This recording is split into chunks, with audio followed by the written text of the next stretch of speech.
There's a certain comfort, isn't there, in the familiar glow of a Sunday evening television show. For millions, that comfort has long been the Antiques Roadshow. It's more than just a program. It's a ritual. It's the gentle hum of the theme tune, the hushed anticipation of the crowd, and the magical moment a dusty heirloom, pulled from a carrier bag, is revealed to be a priceless treasure. At the heart of that magic are the experts, the passionate, knowledgeable guides who can see history in the curve of a vase or the patina on a silver spoon.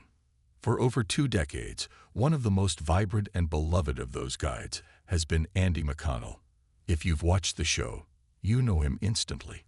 He's the glass expert, the man with a twinkle in his eye and a flair for the dramatic, who handles a delicate wine glass with the reverence of a holy relic.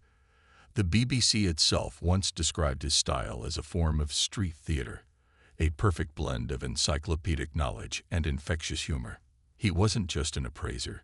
He was a performer, a storyteller who could make you care deeply about a piece of Georgian crystal you never knew existed.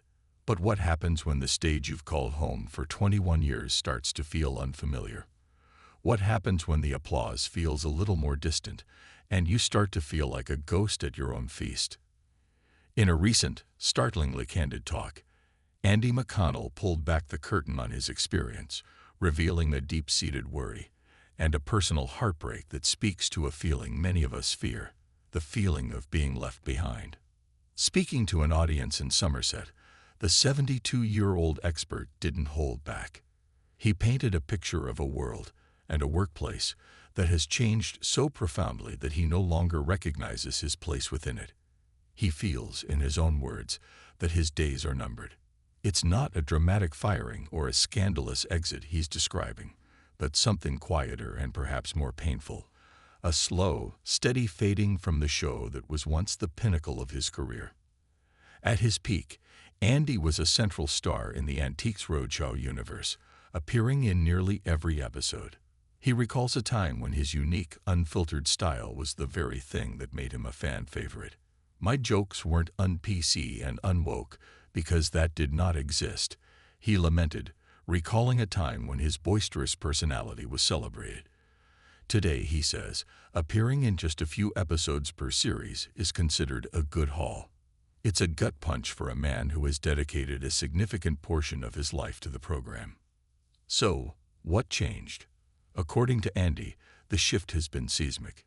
He speaks of a new ethos at the BBC, one where the focus is moved. He described feeling that his own demographic, what he bluntly calls being old, posh, hetero, white, and male, is no longer in vogue. He feels that the institution he loves is now driven by a new set of priorities, where on-screen representation is meticulously calculated.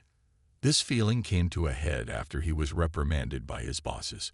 It wasn't for a single egregious error, but for a culmination of things that once defined his charm. He mentions being hauled up for stupid jokes that viewers had complained about. In another instance, he was told someone had objected to the way he handled a guest's treasured item. For an expert whose entire appeal is built on his hands-on, theatrical passion, this criticism must have stung deeply. It was as if the very essence of his on-screen persona was now being treated as a liability. But his concerns run deeper than personal grievance. This isn't just about one man's career. It's about the soul of the show itself. Andy's most troubling claim is his belief that in the rush to diversify the lineup of experts, the core mission of the show, accuracy, is being compromised. He spoke of watching recent episodes and seeing what he called chronic and bad valuations. He worries that accuracy has become subjugated beneath who is saying the words rather than what the words are. This is the crux of his heartbreak. Imagine pouring your heart and soul into a craft for your entire life. He started buying and selling antiques at just 14, only to feel that your hard-won expertise is now secondary.